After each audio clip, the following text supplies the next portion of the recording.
Hey everyone, Martinello here from Above the Wreckage Studios in Toronto. Today I'm going to be talking about plugins and my favorite 3 paid plugins. Before we get started, as a new music producer, you might ask, what is a plugin? A plugin is a software that you can download or buy online that can help you with your music production. So some of these plugins can do things from creating ideas all the way up to helping you with mixing and mastering in the final stages of your project. Before you go out and spend money though, I do recommend looking through your digital audio workstation, whether you're using Ableton, Logic, or FL.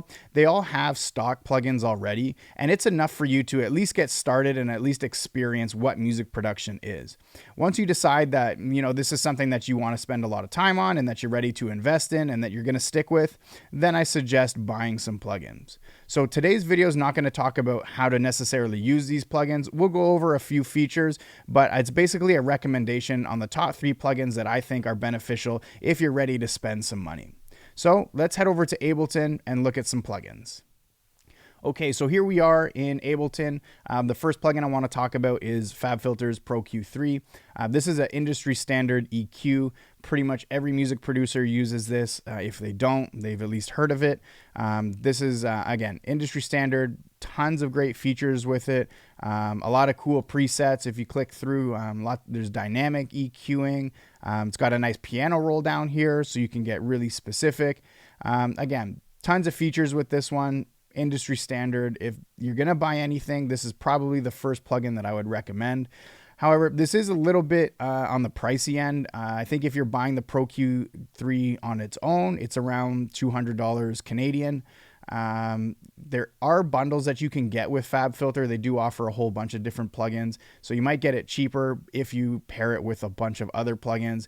For me personally, I have just the Pro Q3 from FabFilter, and it works just great for me. Okay, moving on, the next plugin I want to talk about is the LFO Tool. This is a sidechain. It's a great tool. It's super powerful. Again, lots of different presets that you can get with it, and there are lots of different features, and it really helps you with your sidechaining game. You can use sidechain through Ableton. Their stock plugin, there is one. Again, this one is just very visual, and I really like the way it works and the flow of it. It's just a great all-around tool. One that's like comparable to this that I don't personally use, but I know a lot of producers use, is Nicky Romero's Kickstart. It's just personal preference, and my personal preference is the LFO Tool. I really like this one, and it's relatively cheap.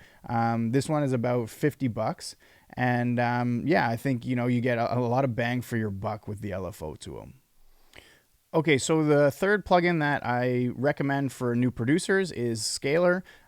This is a plugin that'll help you create melodies, chord progressions, and bass lines. It's really good if you are not classically trained in music. It's great for writing, and it's just great for creating ideas. You don't necessarily need to use everything that comes out of it, but it can create some really cool melodies and just very interesting ways to start a project and something that you can build off of.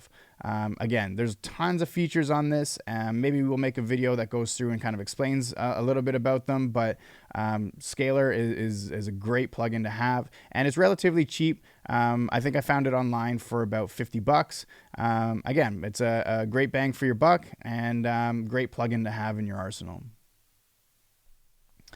Okay, so I'm going to do a bonus plugin. I was just looking through and I found this one that I really like.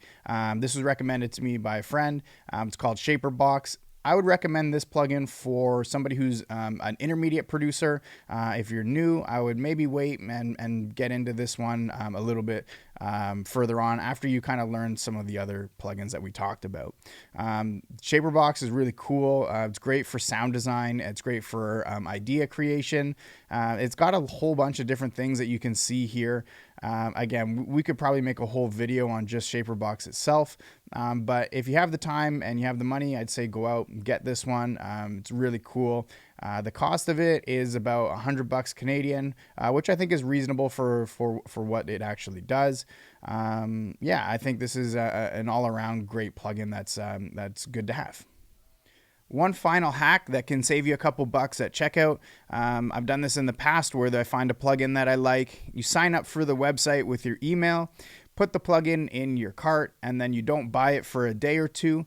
If you can wait, they'll usually send you a discount code. I've seen anywhere from 10 to 80% off. You can get some good deals if you're not in a rush and you can wait a couple days. That's it for today's video. If you found something in here that was useful or you liked it, please give us a comment, a like, subscribe, a share. Anything goes a long way.